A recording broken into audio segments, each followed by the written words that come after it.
네, 여러분 또 한 주일간 안녕하셨습니까? 전 세계에서 오늘의 신앙 방송을 시청하시고 특별히 에베소서 강해를 사랑해 주시는 우리 모든 시청자 여러분께 진심으로 감사를 드립니다. 이 말씀을 통해서 여러분의 신앙에 큰 힘과 그리고 변화가 있게 되시기를 간절히 바랍니다. 오늘은 저희들이 에베소서 3장 14절부터 22절에 있는 말씀을 가지고 무릎을 꿇고 비논이라고 하는 제목으로 함께 은혜를 나누도록 하겠습니다. 먼저 오늘 이 본문을 살펴보시죠. 에베소서 3장 14절부터 15절에 보면 이러함으로 내가 하늘과 땅에 있는 각 족속에게 이름을 주신 아버지 앞에 무릎을 꿇고 비노니. 그리고 에베소서 3장 21절로 22절에 보면 우리 가운데에서 역사하시는 능력대로 우리의 온갖 구하는 것이나 생각하는 것에 더 넘치도록 능히 하실 이에게 교회 안에서와 그리스도 예수 안에서 영광이 대대로 영원 무궁하기를 원하노라. 아멘. 에베소서를 쓰니 사도 바울 자신의 기도가 이곳에 아주 잘 표현되어 있는 그런 말씀입니다. 저희 집에는 지난 3년간 제가 살아온 저희 집에는 많은 나무들이 있습니다. 그런데 지난 여름에 얼마나 비가 안 오고 더웠는지 3년 동안 아무런 문제가 없던 그 나무들이 말라 죽어가기 시작했습니다. 이게 하나만 아닙니다. 바로 저희 집 뒷문으로 나가는 앞에 참 예쁜 이런 화초가 있었는데 이것들도 해가 너무 뜨거워서 그런지 이파리가 하나씩 둘씩 타 죽어가기 시작했습니다.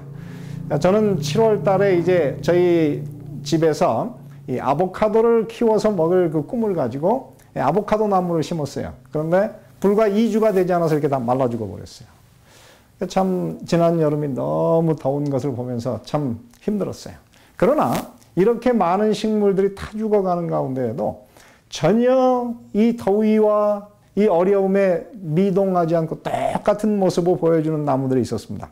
저희 집에 심어져 있는 이 오렌지 나무는 그렇게 무더운 중에도 전혀 변하지 않고 푸른 색깔을 여전히 가지고 있었어요.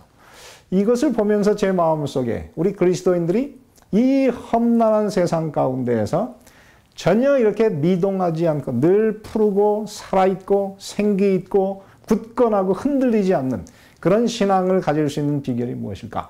그것이 오늘 이 에베소서 3장 14절부터 22절에 나오는 이 기도문의 한 세 가지 면에서 오늘 이곳에 기록이 되었습니다. 저는 오늘 그 중에서 첫 번째 말씀을 드립니다. 그것은 바로 이 사도 바울은 기도의 사람이었어요. 그래서 그는 늘 기도하는 사람이었기 때문에 그 기도가 그에게 그런 역사를 이루었다고 하는 것입니다.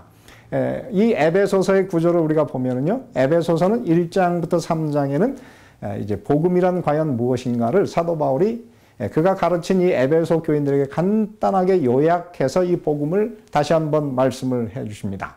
그리고 에베소서 4장부터 6장에는 이제 이 복음을 배운 사람들이라면 어떻게 살아야 되는가. 그래서 에베소서 4장부터 6장에는 부르심에 합당하게 행하여 걸으라, 행하라고 하는 단어가 6번 이상 등장하므로 전반부는 교리적인 부분, 후반부는 이제 실천 부분 혹은 윤리적인 부분으로 나눌 수가 있는데 바로 오늘 이 말씀은 이 전반부의 이 복음을 요약하는 이 복음의 말씀을 전체적으로 이제 마무리하면서 4장부터 6장의 이 윤리를 소개하는 그 중간에 있는 그런 말씀입니다. 그래서 이 말씀은 바로 이 전반부를 이제 마무리하는 장면이라고 할 수 있는데요. 이곳에서 사실 사도 바울은 이 교리적인 부분, 이 복음에 대해서 이야기하지만 사실은 그의 삶에서 매일 반복되고 있는 한 중요한 사실을 소개하는데 그것이 바로 기도라고 하는 것이죠. 그래서 오늘 이 말씀에 우리가 한번 읽어보면 내가 하늘과 땅에 있는 각 족속에게 이름을 주신 아버지 앞에 무릎을 꿇고 빈다. 그렇게 말하면서 그가 이 기도를 통해서 그건 어떻습니까? 하나님께서 자기에게 주신 능력을 따라서 우리의 온갖 구하는 것이나 생각하는 것에 더 넘치도록 능히 하실 하나님. 그 하나님은 어떤 분이십니까? 기도를 들으시는데 우리가 기도하는 것보다 그리고 생각하는 것보다 더 많은 것을 주시는.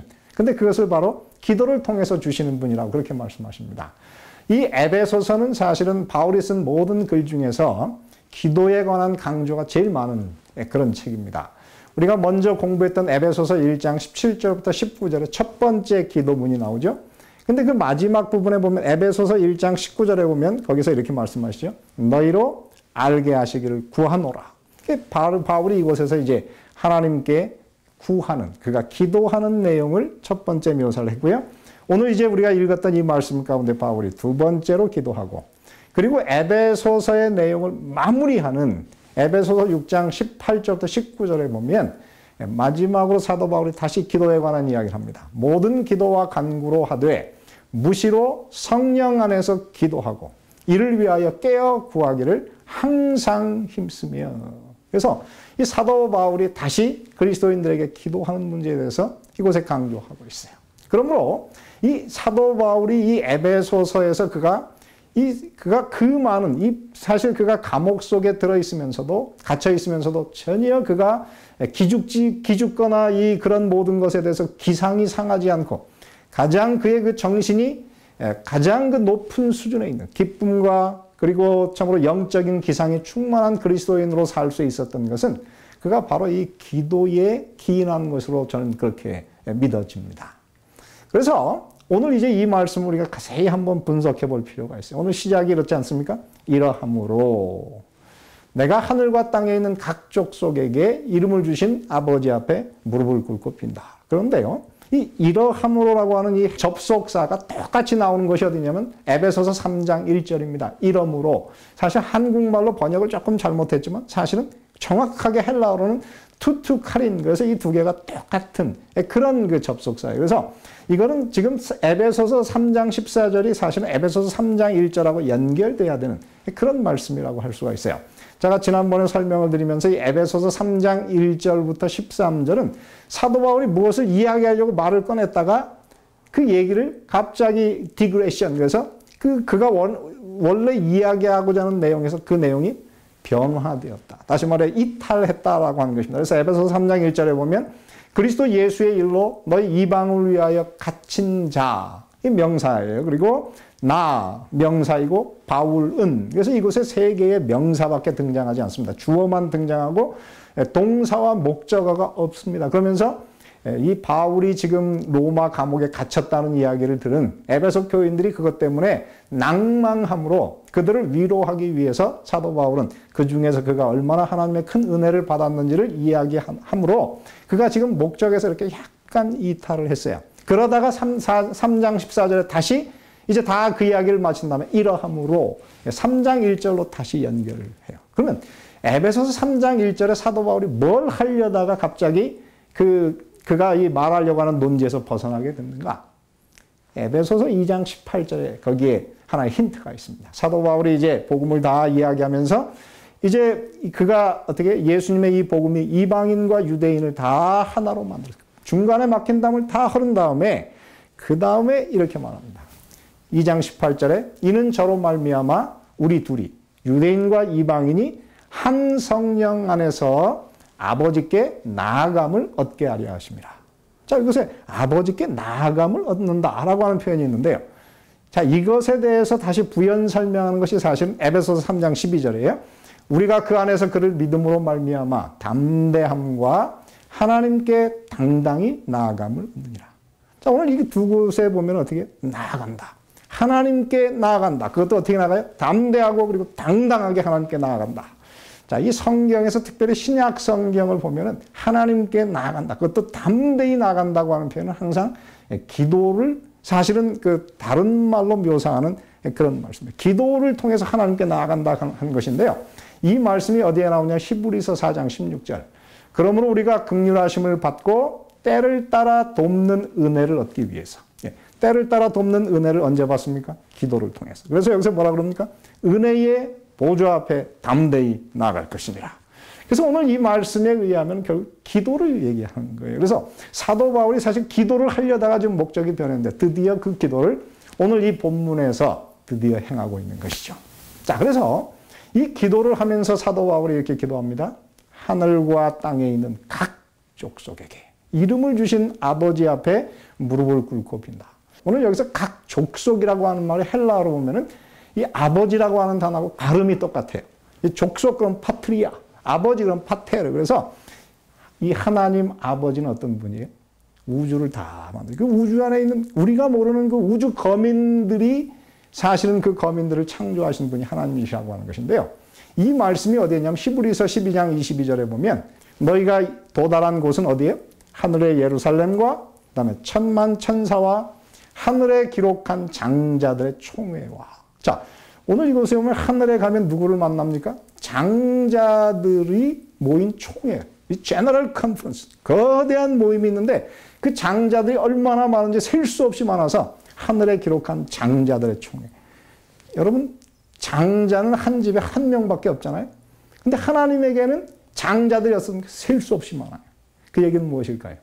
하나님께서 바로 이 지구와 같은 별을 우주에 무수히 많이 만드셨는데 그 별 세계의 각 별의 장자들, 첫 번째 창조한 사람들이 다 모이는 거대한 모임이 있다 하는 것입니다. 그래서 하나님은 여기 굉장히 스케일이 커요. 그 엄청난 하나님께서 오늘 우리에게 뭐라고 말씀하십니까? 기도하라. 그렇게 말씀하십니다. 자, 그래서 오늘 이곳에 보면은 기도하는데 무릎을 꿇고 비노니 그렇게 이야기해요. 사실 유대인들은 항상 기도할 때 어떻게 기도합니까? 서서 기도하죠. 이 성경에 보면은 이 바리새인들이 대체로 서서 기도하는 그런 모습으로 보입니다. 여러분 아시다시피 이 통곡의 벽, 예루살렘의 통곡의 벽에 가면 많은 경건한 유대인들이 저렇게 서서 기도하는데요. 언제 우리가 이렇게 무릎을 꿇게 기도합니까? 우리가 전에도 제가 한번 설명했지만 정말 이 소원이 이루어지지 않으면 안 될 것 같은 프로포즈를 할 때 무릎 꿇고 간절히 기도하는 것처럼 바울이 여기에서 자기 진심을 다해서 지금 하나님께 기도를 하고 있습니다. 그러면 이 기도는 굉장히 중요한 그런 본문인 것이죠. 자, 이렇게 기도하면 어떤 일이 벌어집니까? 하나님께서 우리 가운데 역사하시는 능력대로 우리의 온갖 구하는 것이나 생각하는 것에 더 넘치도록 능히 하실. 이 더 넘친다고 하는 말은 사실 헬라어로는 굉장히 강조가 되는 말이에요. 사실 넘치다라고 하는 단어가 헬라어로는 페리쇼 그런데요. 여기 보면 그 앞에 두 개의 전치사, 접두어가 붙었어요. 후페르 그러면 뭐뭇을 넘어서. 엑라고 하는 단어도 무엇이냐면 또 그것은 그 강조하는 용어. 그래서 이거는 이 넘친다고 하는 단어를 두 개의 전치사로, 접두사로 강조를 한 이 번역하기가 너무 어려운 말씀입니다. 그래서 여기는 더 넘친다 그러는데 사실 더 넘친다고 하는 말로도 이게 다 그 의미가 이거 다 사실 설명할 수 없는 어떻게 해요? 굉장히 더 넘치도록 아마 이렇게 번역하면 될지 모를 굉장한 것입니다. 하나님께서 기도를 통해서 어떻게 해요? 우리가 생각하는 것, 우리의 구하는 것들을 어떻게 해요? 굉장히 더욱더 넘치게 하시는. 그렇습니다. 오늘 이 말씀은요, 하나님께서 오늘 우리에게 이 기도를 통해서 굉장한 것을 주시겠다는 약속이 오늘 여기 들어있다고 하는 것이죠. 제가 한 번은 한 분의 간증을 들었습니다. 근데 그 간증하시는 분이 굉장한 그 의사 집안하고 이제 이렇게 서로 이제 혼담이 오갔어요. 근데 그 집에서 너무 많은 그 혼수를 요구했는데 이 여자분은 너무 가난해가지고 그것을 할 수가 없어요. 그래서 결국은 어떻게 했냐면 깨졌어요. 근데 깨지는데 정말 사랑했던 사람과 이렇게 교제를 하다가 깨지니까 너무 가슴이 아파가지고 그 깨진 날 그가 하나님께 기도했대요. 하나님, 정말 가슴이 아픕니다. 제게 저를 정말 사랑해주는 좋은 신랑감을 주세요. 그런데 제가 이제 작곡을 하는 사람이니까 하나님, 제게 이렇게 예쁜 아주 좋은 그 쓸만한 키보드도 하나 주세요.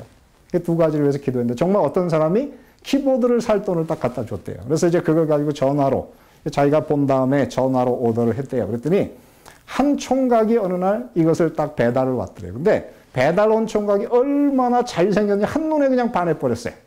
근데 그 총각도 이 처녀를 너무 좋아해가지고 둘이 이제 교제를 하게 돼가지고 나중에 결혼을 했거든요. 근데 그 사람이 누구냐면은 KBS에서 과거에 그 대장금이라고 하는 드라마를 만든 그 대장금의 그 메인 PD의 아들이 아주 경건한 그리스도인 집안이었대요.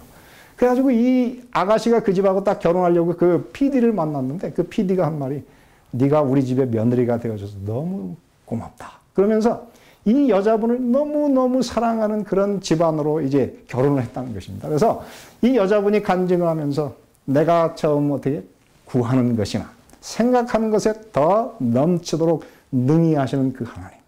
그 하나님을 그가 간증했습니다. 여러분, 오늘 우리는 그 하나님을 기도를 통해서 만납니다.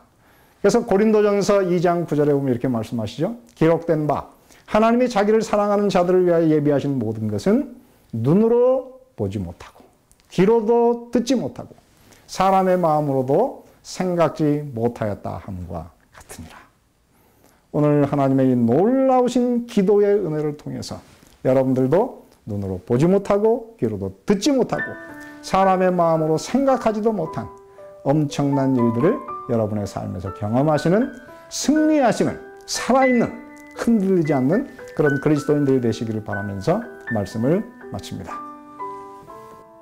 더 깊은 말씀 연구를 위해서 저희 오늘의 신앙 TV 방송은 성경 연구 코스인 말씀의 향기를 준비하고 있습니다.